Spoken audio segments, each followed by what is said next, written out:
Avui, la litúrgia del Divendres Sant ens convida a fixar-nos en el misteri de la creu. Una creu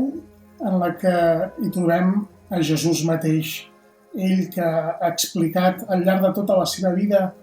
que venia de part del Pare, de part de Déu, a donar la seva vida, ho fa i fins al final. De retruc som convidats a fixar-nos en les nostres creus, les creus pròpies, les creus de la nostra societat, les creus del nostre món, siguin quins siguin els noms d'aquestes creus, soledat, malaltia, injustícia, siguin quins siguin els seus noms, Jesús no només expressa la seva solidaritat amb tots nosaltres, sinó que assumeix aquestes creus misteriosament i les porta davant de Déu,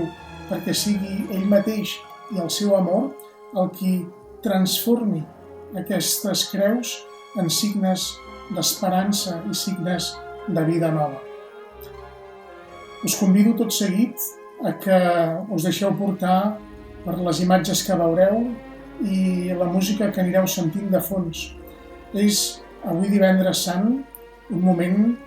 dramàtic, un moment en el que prenen Jesús, traeixen a Jesús i ell s'entrega, s'ofereix pel bé nostre. Fixeu-vos en les imatges, deixeu-vos portar per la música i, en tot cas, demaneu-li a Déu, com jo també ho faig, de que ell transformi les nostres creus,